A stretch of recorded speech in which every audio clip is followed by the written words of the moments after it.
Hello students, मैं doctor Preeti Pathak, शिक्षा संकाय Maa Revati college of education Mandla. आज हम बीएड अध्ययन श्रृंखला के अंतर्गत जीव विज्ञान शिक्षण में सर्वाधिक व्यापक खोज विधि की चर्चा करेंगे। विज्ञान शिक्षण में यह बहुत ही उपयोगी विधि है। हम विचार करते हैं कि छात्र जीव विज्ञान को किस तरह सीखते हैं, जीव विज्ञान अधिगम के लिए छात्रों की क्या आवश्यकताएं हैं, जीव विज्ञान शिक्षक किस प्रकार छात्रों को अधिगम में सहायता कर सकता है। ये सभी ऐसे प्रश्न हैं जिनका उत्तर जीव विज्ञान विषय की पाठ्यचर्या, जीव विज्ञान शिक्षक छात्रों की आवश्यकताओं को ध्यान में रखकर करता है, क्योंकि शिक्षण अधिगम प्रक्रिया में शिक्षक, छात्र एवं पाठ्यवस्तु तीनों चीजें संबंधित होती हैं। एक दूसरे के बिना कोई भी नहीं चल सकता है। इसीलिए ये जब तीनों चीजें होंगी तभी शिक्षण अधिगम प्रक्रिया आगे बढ़ेगी। इस बात को एक जीव विज्ञान शिक्षक बहुत अच्छे से समझता है।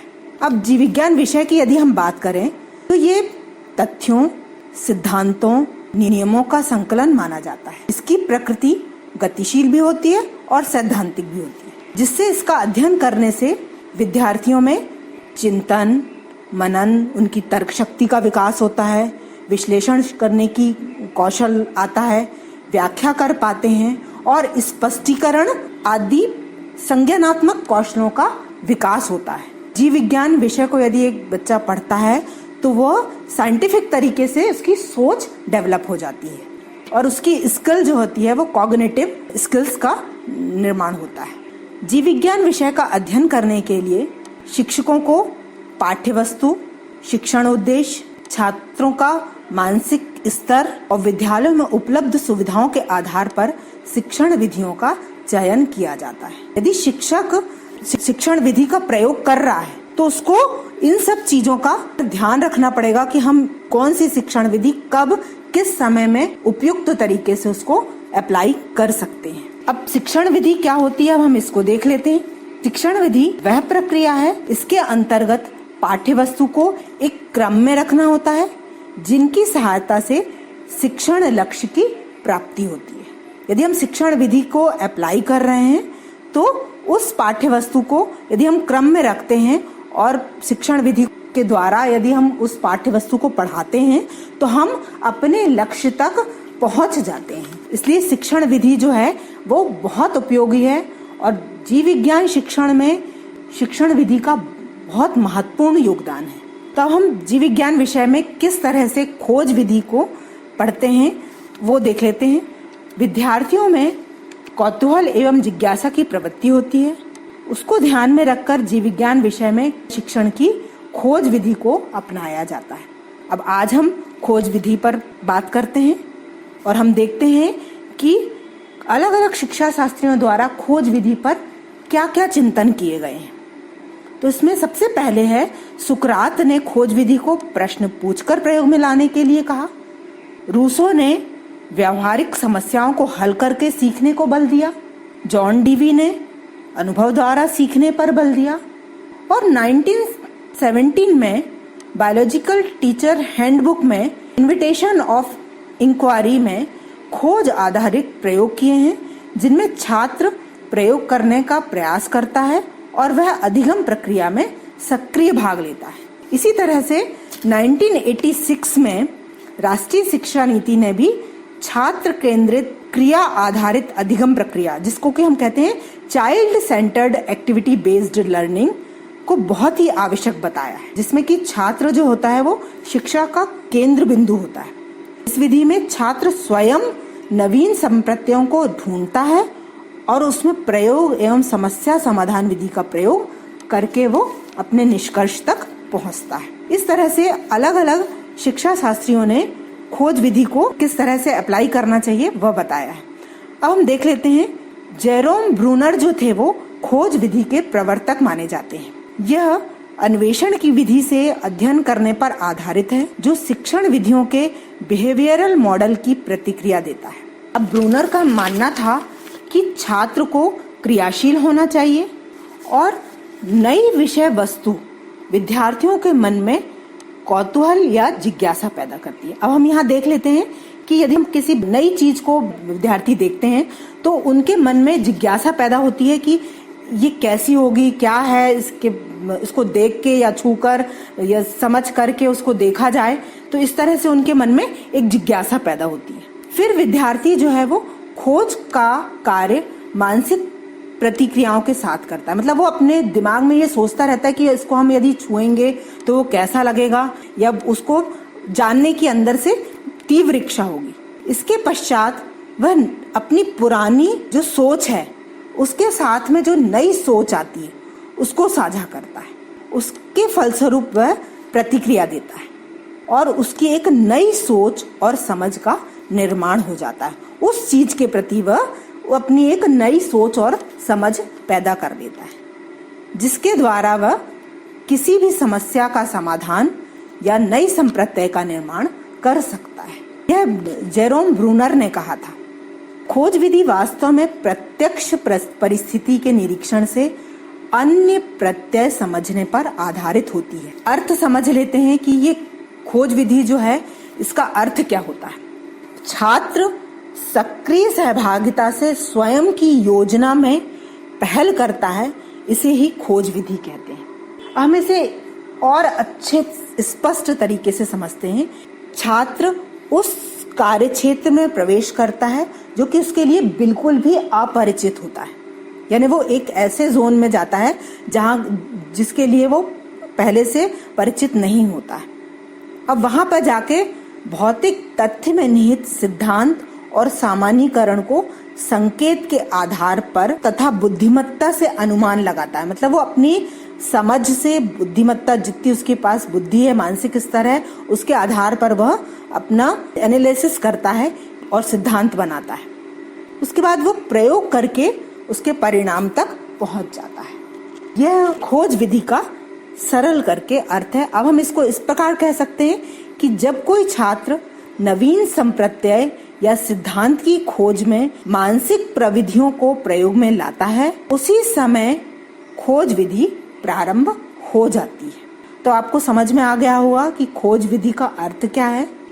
अब खोज विधि में संज्ञानात्मक प्रविधियों भी प्रयोग में लाई जाती हैं, जैसे कि बालक अवलोकन करना सीखता है, वर्गीकरण करना सीखता है, मापन करना सीख जाता है, उसका वर्णन करना सीखता है और निष्कर्ष निकालना सीख जाता है। इस तरह से वह संज्ञानात्मक प्रविधियों का भी विकास होता जाता है। अब ब्रूनर के अभिमत को देखते हैं कि उन्होंने इस खोज विधि के संदर्भ में क्या कहा है। छात्रों को सक्रिय होना चाहिए, केवल शिक्षक की व्याख्या भर न सुनी जावे, बल्कि उसमें निहित मुख्य सिद्धांतों की छात्र स्वयं पहचान करे एवं स्वजिज्ञासा से समाधान का प्रयास भी करे। तो इससे क्या होगा कि यदि बच्चा जो है वो एक्टिव रहे अपने उसमें क्लास में, और सब्जेक्ट मैटर को सिर्फ शिक्षक जो है वो सिर्फ बोलता ना रहे, बल्कि उसके कुछ सिद्धांतों को छात्र पहचाने और अपनी जिज्ञासा के अनुसार उसका समाधान करने का उसको प्रयास करे। स्वप्रेरणा से अन्वेषण करने का कौशल बढ़ाने को प्रेरित करना ही शिक्षण की खोज विधि है। अब आपको और अच्छे से स्पष्ट हो गया होगा कि खोज विधि क्या है। हम इसको और अच्छे से समझते हैं। जब छात्र स्वयं के कार्य प्रयासों द्वारा समस्या में निहित मूलभूत सिद्धांतों की खोज कर लेता है, तब वह खोज विधि कहलाती है। छात्रों द्वारा तथ्यों की सत्यता को स्वयं के नजरिए से पहचान कर रचनात्मकता से समस्या समाधान को समझने की चेष्टा की जाती है। इस अन्वेषण प्रक्रिया की प्रविधि से छात्र सफलतापूर्वक तथ्यों को सीख लेता है। अब हम समझेंगे कि खोज विधि दो प्रकार की होती है। इसमें पहला है निर्देशित खोज विधि और दूसरा होता है अनिर्देशित खोज विधि। निर्देशित खोज विधि वह होती है जो छात्रों को उसके द्वारा किए जाने वाले अन्वेषण के पूर्व शिक्षक का निर्देशन प्राप्त होता है। वो जब किसी अन्वेषण या खोज को करने जाता है और उसके पूर्व यदि शिक्षक उसको निर्देशित करता है कि इस प्रक्रिया को ऐसे ऐसे करना है, तब वह निर्देशित खोज विधि कहलाती है। जैसे कि 9th क्लास या 10th क्लास के बच्चों को ऑस्मोसिस का एक्सपेरिमेंट कराते हैं। फोटोसिंथेसिस के लिए कार्बन डाइऑक्साइड आवश्यक होती है पौधों में, इसका एक्सपेरिमेंट कराते हैं। तब हम इस निर्देशित खोज विधि का प्रयोग करते हैं। अब हम इसकी प्रयोग विधि देखते हैं कि किस तरह से ये कार्य करती है। विद्यालय में शिक्षक द्वारा खोज विधि से संबंधित प्रयोग के लिए आयोजन करना होता है, यानी विद्यालय में प्रयोगशाला में बच्चों को ले जाया जाता है, जिसमें बालक व्यक्तिगत रूप से या छोटे छोटे समूहों में स्वयं को सम्मिलित करके खोज विधि संबंधित क्रियाएं करता है। अब इसमें देखते हैं कि यह किस प्रकार से स्टेप वाइज प्रक्रिया होती है। तो इसमें सबसे पहला आता है कि प्रश्नों के उत्तर देते हुए प्रक्रिया की रूपरेखा बनाता है। एग्जाम्पल के तौर पर यदि हम देखते हैं कि पौधों में फोटोसिंथेसिस की प्रक्रिया में कार्बन डाइऑक्साइड की आवश्यकता होती है, इस प्रयोग को हमको लेबोरेटरी में करना है। छात्र जो हैं वो जिज्ञासावश प्रश्नों के उत्तर आएंगे, वो अपनी उस चीज को बनाने का प्रयास करेंगे कि इस एक्सपेरिमेंट को हम कैसे कैसे स्टेप वाइज आगे बढ़ा सकते हैं। तो वह पहले अपने दिमाग में एक रूपरेखा तय कर लेंगे कि हम इसको स्टेप वाइज किस तरह से इस एक्सपेरिमेंट को कंप्लीट करेंगे। तो उसके लिए उसके पास में नेक्स्ट स्टेप आएगा कि वह आवश्यक सामग्री एकत्रित करेगा। अब फोटोसिंथेसिस के प्रोसेस में उसको कौन कौन सी चीजों की आवश्यकता होगी, एक प्लांट की आवश्यकता होगी जैसे कि, तो वो उन सब आवश्यक सामग्रियों को एकत्रित करेगा। इसके बाद वह नेक्स्ट स्टेप में आएगा कि वह उस एक्सपेरिमेंट को लगाने का काम करेगा कि किस तरह से अब उसने आवश्यक सामग्री एकत्रित कर ली है, अब उसके बाद वो एक्सपेरिमेंट करेगा। चूंकि शिक्षक निर्देशन के द्वारा जो उसको निर्देशित किया हुआ रहता है, तो बालक उस एक्सपेरिमेंट को लगाएगा। उसके बाद फिर आंकड़े एकत्रित करेगा कि किस तरह से वो कितने समय में कार्बन डाइऑक्साइड निकल रही है, कि कैसा हो रहा, वो आंकड़े अपने कॉपी में लिखेगा।